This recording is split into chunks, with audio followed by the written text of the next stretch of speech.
invite you to rise in body or in spirit, turning in our teal hymnal to hymn number 1064 as we sing together Blue Boat Home in the teal hymnal number 1064.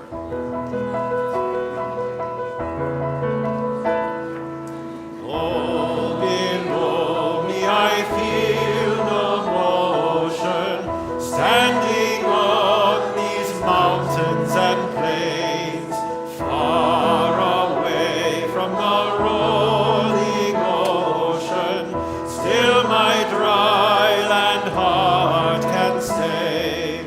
I've been sailing all my life now, never harbor or port have I known. The wide universe is the ocean I travel, and the earth is my blue boat home.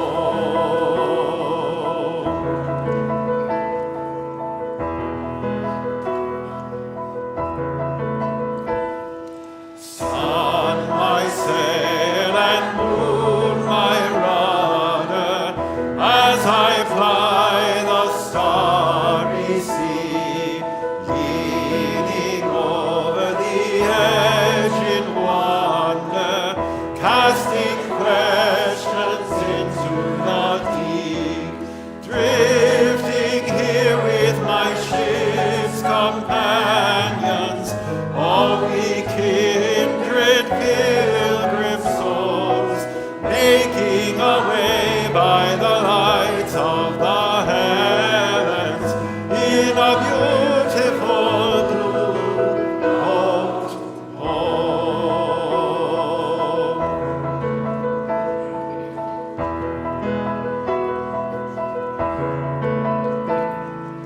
I give thanks to the waves upholding me, hail the great winds urging me on. Greet the infinite sea before me, sing the sky my sailor's song. I was born upon the fathoms, never harbor or port have I known. The wide universe is the ocean I travel, and the earth is my blue boat home.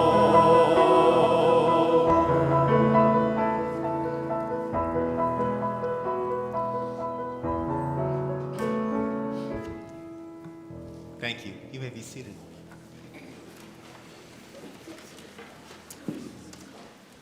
Welcome on this special Sunday, our return to 2 services schedule as we begin a new church year together. It is a beautiful time, really, to focus on who we are as a community, not just on this day, but on all the days ahead. So look around. There are old friends, there are new folks. Really, look around. And there are folks online. Look back at those 2 cameras and wave to them. Yes. There are choirs of singers and bells. There are volunteers galore who make up this thing we call community. So, beloveds, welcome to each and all. I'm Reverend Theresa Rohlck, a minister of Pastoral Care. To those of you online, thank you for your presence, which reminds us this community flows beyond the physical walls of this building. If you are watching online right now, please introduce yourself in the chat, greet each other, and if you're new, consider filling out a survey at UUAA.org/newcomer survey so we can better connect with you. For anyone in the sanctuary who is new and may be wondering if this congregation might become your spiritual home, we have a newcomer welcome immediately after the service in the Redmond room, which is just outside these doors. Go up a little ways and on the left. It's the first room. There's a sign, and there will be folks there who can help answer your questions about this congregation and about Unitarian Universalism in general. Now, visitors are welcome every Sunday, but a perfect opportunity for you to invite a friend or a neighbor to attend with you is coming up in 2 weeks on September 21st. It's our annual Visitor Sunday, and that coincides with our Social Justice Fair that will happen in the social hall after each service. So everyone, whether you've been here a long time or you're brand new, can learn things about what UUAA is doing in our community. Now, today's service is a multi-generational service, which means those of all ages are present for the whole service. Families and young ones are welcome to sit anywhere at all, but this carpeted area is especially kid-friendly, and it's a great space if you like to wiggle around a bit. It's also near this area up here that has things to do, and we call this soul work. And these are items for anyone, no matter what age. If you are in need of something to fidget with, we've got something up there for you. Now, most Sundays, the youngest among us will be involved in religious education, what we call spiritual growth and development, or SGD for short. SGD programming begins next week Sunday during second service for elementary and middle school groups. YRUU, the high school group, will begin the following Sunday on the 21st. So we encourage you to register your children for SGD programs as soon as you can. You can find information about registering in the newsletters, or you can talk to our Director of Spiritual Growth and Development, Stella, after the service. I now have the honor of introducing a very special guest who asked to be present at this service via video recording to recognize the contributions of our very own senior minister, Reverend Manish Mishra-Marzetti, the contributions he has made to the Unitarian Universalist Service Committee. So let's welcome the president of the UUSC, Mary Catherine Morn. Good morning, First Unitarian Universalist Congregation of Ann Arbor. I'm Reverend Mary Catherine Morn. I'm the president and lead executive officer of the Unitarian Universalist Service Committee. I'm so glad for this pleasure of offering my greetings to you on your Water Communion Sunday morning. Good morning, Manish. Also really glad to share my greetings with you. I'm sorry I can't be there in person to bring warm greetings and offer the words I'd like to share this morning in person. I do look forward to joining you in November. Manish and I will be leading a service together a Sunday morning in November. So I look forward to meeting many of you then. But my purpose for dropping in this way this morning is to say a word of thanks. I wanted to offer my thanks to the congregation and especially to Reverend Manish for his leadership, not only of your strong congregation in Ann Arbor and in the Ann Arbor community, and in our larger Unitarian Universalist movement in many ways, but most particularly to offer a word of thanks for Manish's leadership at UUSC. Manish just completed 2 years as the board co-chair of UUSC, and remarkably is starting another term this year. I wanted to share just a few things that Manish has brought to his leadership at UUSC that have made such a difference. I'm sure these things won't be a surprise to you, gifts of Manish's leadership that really make a difference. First, Manish leads our meetings and all of our work with such thoughtfulness in terms of the relationships we're building together and how we are bringing our Unitarian Universalist values to the work that we're doing together, placing relationships first, always being open and interested in learning more himself, and that inspires all of us. To be learning all the time and to be growing ourselves as participants and leaders in the work. I'm also so grateful for Manish's creativity and for the way that he has brought a remarkable network of relationships and work that he's done in many different places in our movement, and brought some creativity to work that we're doing that's bringing more and more Unitarian Universalists and Unitarian Universalist organizations to know about UUSC's work and to be part of it. Manish, your wisdom and your experience, your creativity, your commitment, your love for our faith, and your vision of a better world make UUSC better. And I thank you for the time and the heart that you bring to this leadership. I'm sure I don't have to tell all of you that the work of advancing human rights globally and here in the United States has never been more important. Thank you so much, UUs in Ann Arbor, for providing Manish with the opportunity to offer some of his time to this work. And thank you, Manish, for all that you bring. I hope that you all have a beautiful, joyous, and committed Sunday morning together for this Water Communion Sunday. And I look forward to meeting many of you in November. Thank you.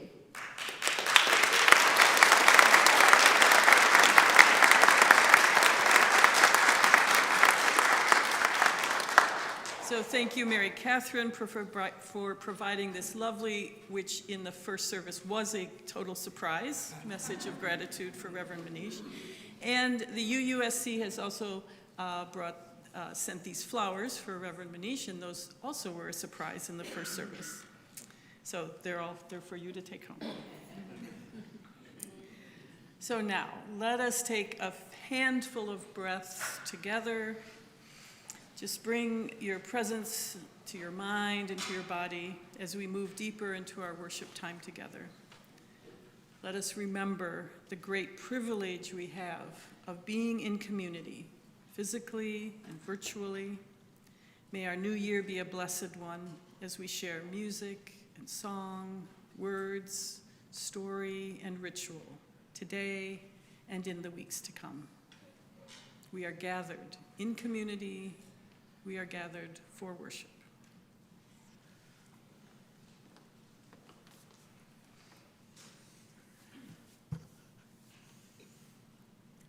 Each Sunday, we take time to communally light our chalice.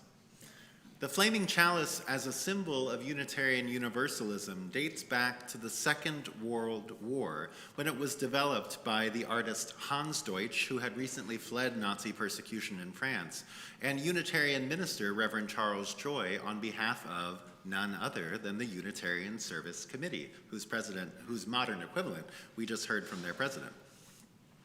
The symbol they created continues to be a beacon of truth, love, action, and peace to the world all these many years later, as we and countless others renew its light each Sunday to mark the start of our worship. Today, I would like to invite Kristen and Liara Aveline Lesueur to join us on the chancel to light the chalice. As Liara and Kristen light our chalice here in the sanctuary, we invite our online community to light a chalice of your own, perhaps sharing in the chat the chalice is lit and from where you're joining us this morning. Please join me as we speak now together our chalice lighting words. We light this chalice for the light of truth. We light this chalice for the warmth of love. We light this chalice for the energy of action. We light this chalice for the harmony of peace. Thank you, Kristen. Thank you, Liara. The light of our chalice joins with the lights of countless other UU congregations and individuals throughout the world. We are bound together not by a common creed, but by a common commitment to make the world a kinder, more loving, and more just place for all of our ship's companions making our way by the lights of the heavens in our beautiful blue boat home. So let us join our voices together in speaking the words of our covenant. The spirit of this church is love, and service is its law. This is our covenant with each other, to dwell together in peace, to search for truth in love, and to help one another.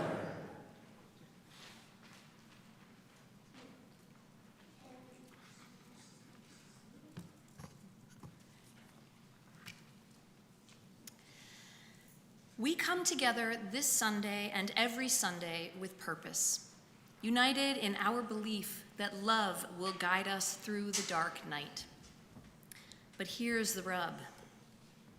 Unitarian Universalism does not have all the answers. No. Now, unlike many other religious traditions that do claim to offer the one true path to meaning and salvation, ours celebrates the journey itself that we take as a community, even when the way is uncertain and there seem to be monsters lurking around every corner. We are a beacon of light, hope, and resilience in turbulent waters. We keep one another anchored through stormy seas. Our story for all ages this morning reminds us that no matter how far we travel, no matter the challenges that we face or the unanswered questions that emerge as we move through the world, we can always come home again. The Boy and the Sea. Words by Camille Andros, pictures by Amy Bates. Once there was a boy who lived by the sea. The sea was old and wise. The boy liked to listen to its whispers. From time to time, the sea was dark and dangerous. So was the boy. Other times, the sea was tranquil and tender. So was the boy. But once in a while, the sea felt the pull of something more, and the boy did too. The boy liked to think, and often his thoughts turned into questions. Some of his questions had answers, but many did not. So he returned to the waves and their whispers. The boy sat, and he listened, and he thought he heard the sea say, "Dream." So he did. From time to time, it felt dark and dangerous. Other times, it felt tranquil and tender. But once in a while, the boy felt the pull of something more. As the boy grew, his questions became more complicated. Answers were fewer and farther between. So he returned to the waves and their whispers. The boy sat, and he listened, and he thought he heard the sea say, "Love." So he did. From time to time, it felt dark and dangerous. Other times, it felt tranquil and tender. But once in a while, the boy felt the pull of something more. Then the boy was grown. He thought by being grown, he'd finally know the answers to his questions. But he did not. He only knew more was answered in the asking. So he returned to the waves and their whispers and asked. The boy sat, and he listened, and he thought he heard the sea say, "Be." From time to time, it felt dark and dangerous. Other times, it felt tranquil and tender. And once in a while, the boy felt the pull of something more. Once there was a boy who lived by the sea. The boy was old and wise. He liked to think, and often his thoughts turned into questions. Some of his questions had answers, but many did not.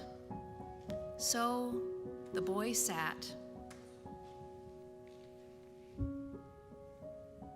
and he listened.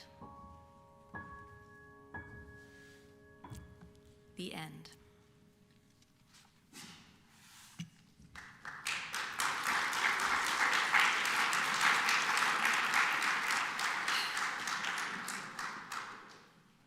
The boy in our story hears the sea whisper, dream, love, be. Perhaps we can add one more, do. If you want to know who we are as a congregation and as a faith tradition, look at the work that we do. From volunteering with our children and youth to showing up in solidarity with the Palestinian people, from tending to the grounds and garden to building houses for Habitat for Humanity and making meals for Alpha House. We register voters and collect signatures for progressive referendums. We advocate for just policing and anti-racism initiatives. We invest in green energy and climate justice. Our entire building right now is being powered by the sun.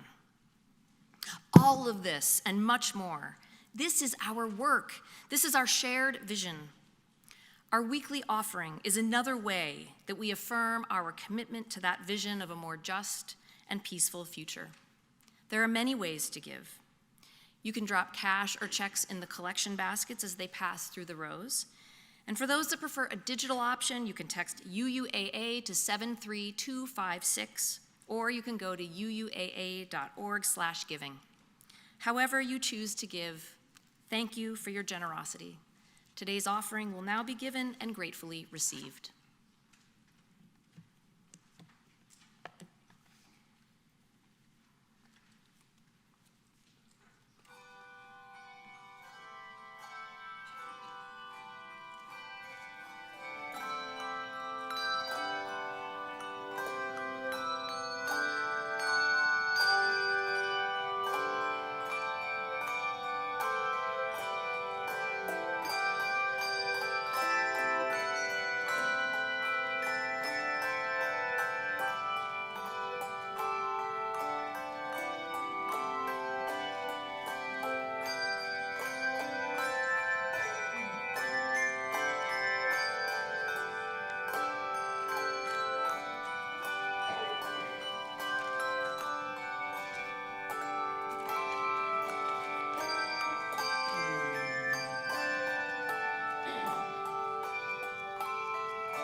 Thank you, Chalice Bells. Will the ushers please come forward?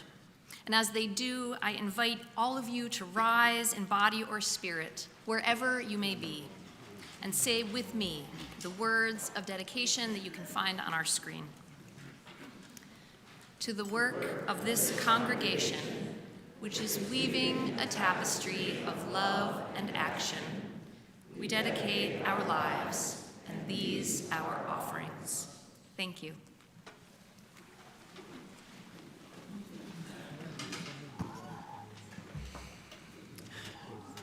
What a joy it is to be here with you all as we celebrate our ingathering with our annual water communion ritual. It is a remarkable thing to begin a church year as a community, a beautifully diverse and vibrant community.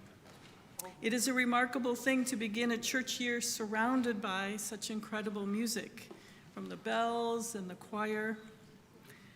And it is a remarkable ritual we do to start our new year with this thing we call water communion. Communion may bring to mind a specific Christian ritual, but outside of that particular religious meaning, communion is simply participation in something which is common to all, drawing from the word's Latin roots meaning fellowship, mutual participation, and sharing. That is the kind of communion we are talking about, a Unitarian Universalist communion, in which the common shared element is water, a powerful element we know is essential for life. Now, you will, in a moment, have the opportunity to come forward and pour water you have brought with you, perhaps from a place that holds deep meaning for you, perhaps from your travels over the summer, perhaps from your kitchen sink.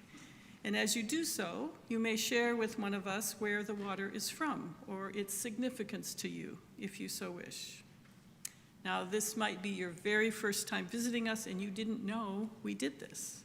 Or you may have left your container of water on the counter, or you never had one to begin with. No matter, it's okay. Everyone is most welcome to come forward and pour from the pitchers of water that has been provided. And there are some smaller size pitchers too that are not too heavy to lift. Now, if you are watching on live stream right now, please have your offering of water nearby for the blessing later. We welcome you to put in the chat where the water that you bring to the table is from. And if you would like to have that water mingle with the rest, you can just bring a small container of it into the church office and I'll make sure it gets added. Now, you may have noticed also there's another table here in the center. We are joining with UUs across America by engaging in a ritual suggested by the national group UUs for Justice in the Middle East, as we did last year. They are inviting congregations to once again participate in this ritual to keep awareness focused on the 2 million Palestinians in Gaza who are right now dying from famine, a human-created situation caused by the actions of the Israeli government and enabled by our U.S. administration. Palestinian civilians, adults and children are dying en masse of starvation, lack of water, exposure to preventable diseases, and from weapons of war. We are adding this ritual today as a show of solidarity, recognizing that we are always holding multiple truths. We can celebrate our privilege, our fortune, if we are among those for whom water is clean and safe and abundant. And we can be grateful as we add that water to our communal bowls. And we can engage in this additional ritual, one that is sobering and heartbreaking, that invites us to take a stone and drop it into an empty soup pot. The sharp sound it makes reminds us that we are morally obligated to take action. So I encourage you to visit the UU Justice for Middle East table in the social hall after the service to see what action you can take to bring an end to the genocide in Palestine. So in a moment, I'll invite you to come forward using these two aisles. If you're on this half, come over to this side. This half, come through this aisle. And again, you can use the smaller pitchers if that's easier, especially if you're one of the younger ones. So as you come up and add the water, then you can move to the center, and you can receive a stone from Chuck Barbieri, who is representing this congregation's chapter of UUs for Justice in the Middle East. So please come up at your own pace. There is no rush. As the line gets shorter, just join in. If mobility is a concern for you, raise your hand or indicate somehow, and we will bring a bowl to you. So we'll begin by adding water to the bowls that has been saved and purified from previous years of water communions. This is perhaps my favorite part of our ritual, knowing that what we add today becomes mingled with our past and will exist into the future. And each time we dedicate a child or bury ashes or bless a home, we use this water after it's been cleaned and purified. It's a very tangible reminder that we are truly part of an interdependent web of life. So now let us begin our water communion.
ones, we have begun the new church year with this ritual of water communion.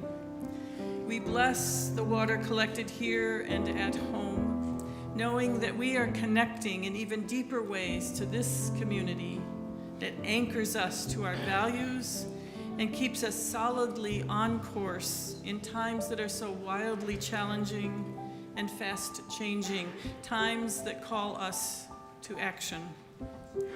Wherever you are at this moment, may you feel a sense of connection to something greater than yourself as we bless this water, acknowledging its power and our reliance on it for our very lives. Amen.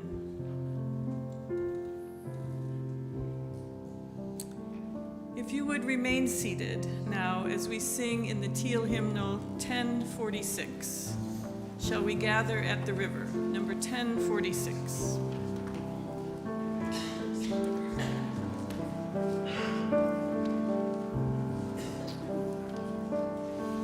Shall we gather at the river where bright angel feet have trod, with its crystal tide forever flowing by the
Here we are, gathered at the metaphoric river. Water, that essential element of life, that most necessary building block, has been gathered. Symbolically, our disparate, separate life experiences, our innate qualities, our gifts, our talents, have combined to create a seamless whole, the water in our water communion bowls. It's an act of unity brought alive by our volition, our free choice to be together with others in community. And what a beautiful choice it is. Water communion is my personal favorite of our Unitarian Universalist rituals. I find it very moving every time I participate in it. Perhaps you do too. Part of what touches me so deeply about water communion is the witnessing aspect of it, the being present to and holding sacred space for each of you to make or renew that choice to be together in community with one another.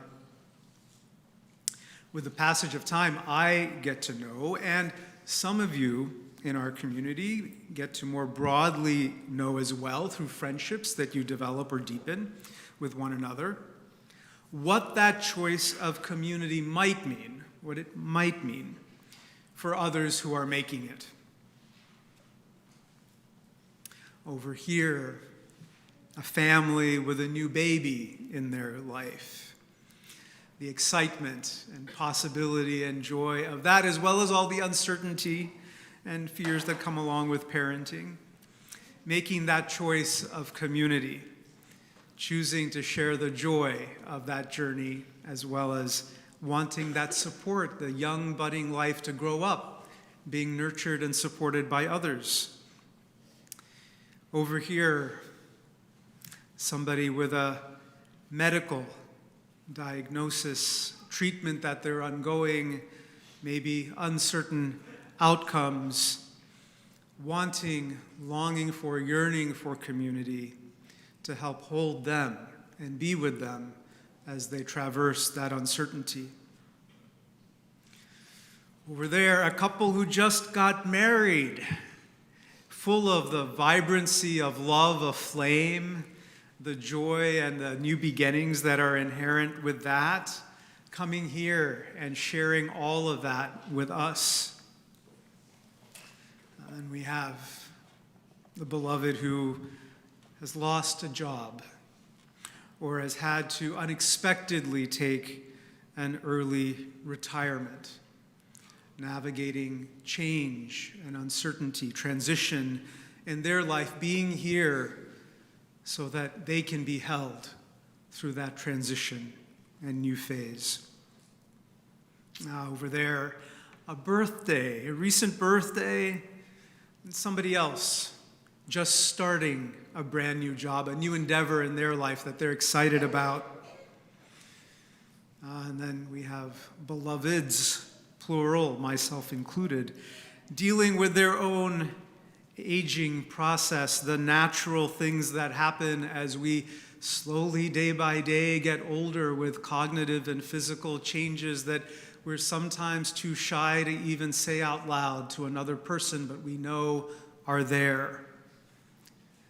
Us showing up and allowing others to be present to us as we, day by day, age and get older and navigate all of what that means.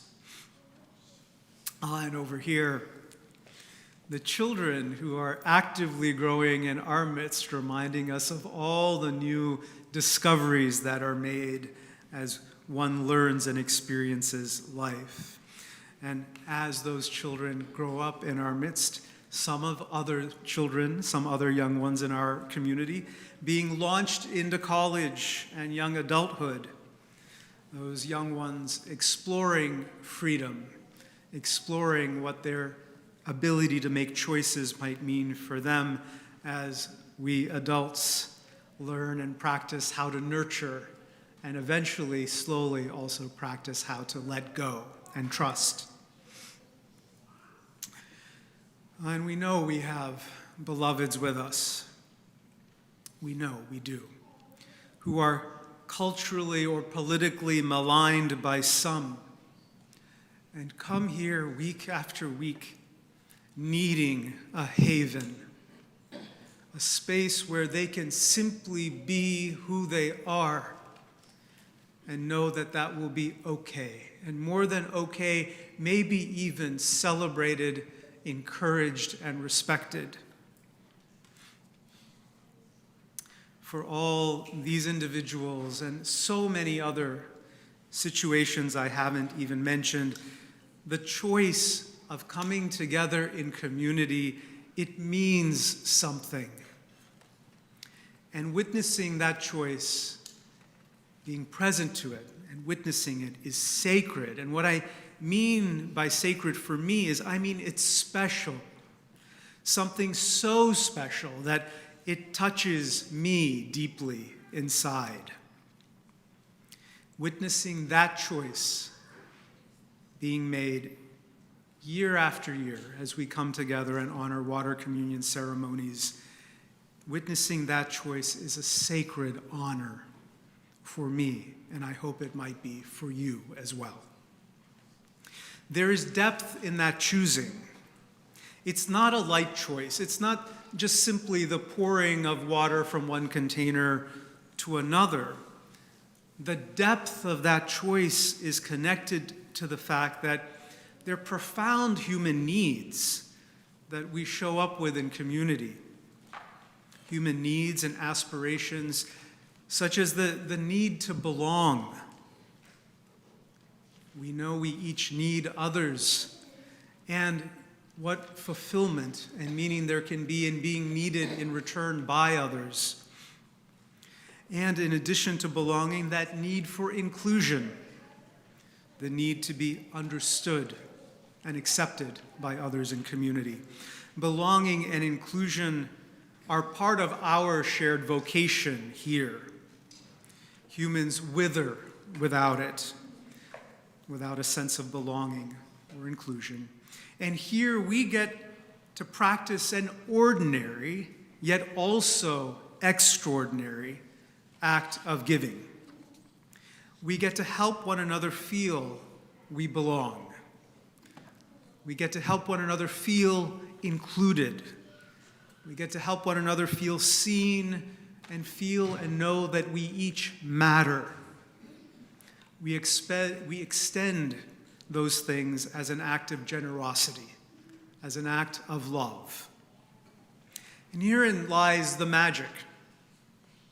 Each of us shows up in community with a certain set of needs, aspirations, and longings, and the very thing that holds us steadfast and anchored in community, the depth of our individual commitment to be a loving, positive presence in the life of others, that very thing is the response that each of us is also yearning for. It's magical and it's so simple. We show up as love for others as fully and as deeply as we can. And then we just stay open. Stay open to allowing ourselves to receive that same energy back. Lo and behold, anchored in the depths of love, in the depths of our own heart, we steadily and assuredly find over time that we ourselves are included and that we belong.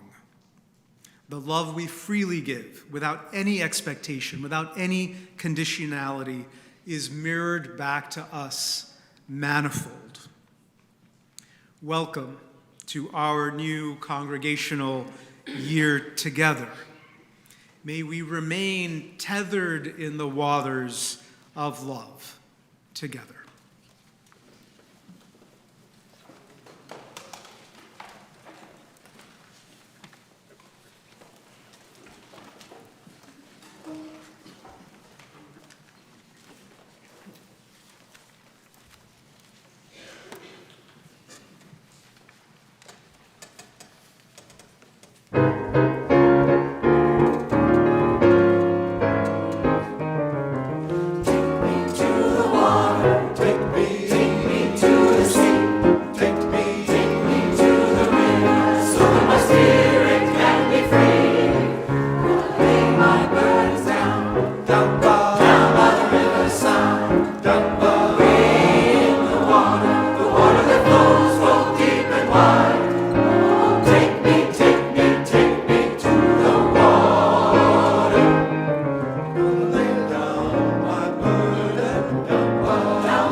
Thank you, Chalice Singers. Thank you, Dusty, Allison. Please rise in body or spirit as you're comfortably able.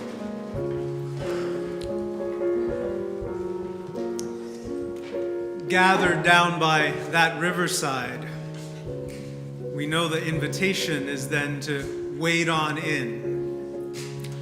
At times we'll do it willingly because we know the invitation is there. At other times that water is going to rise and find us on its own.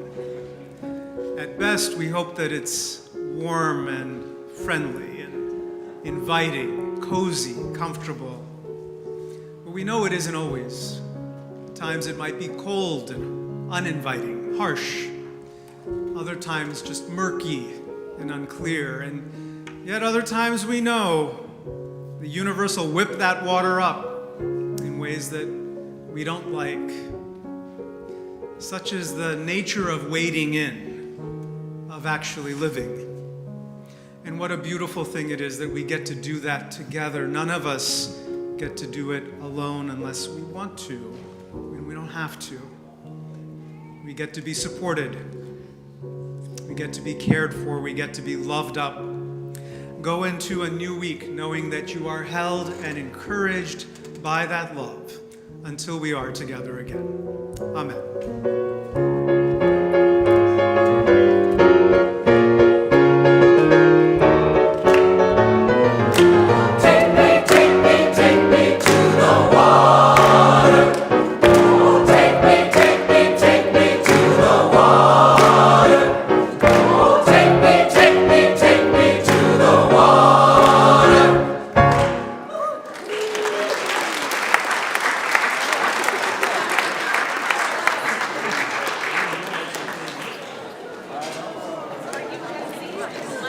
I'm a Latino, but I want to be cool.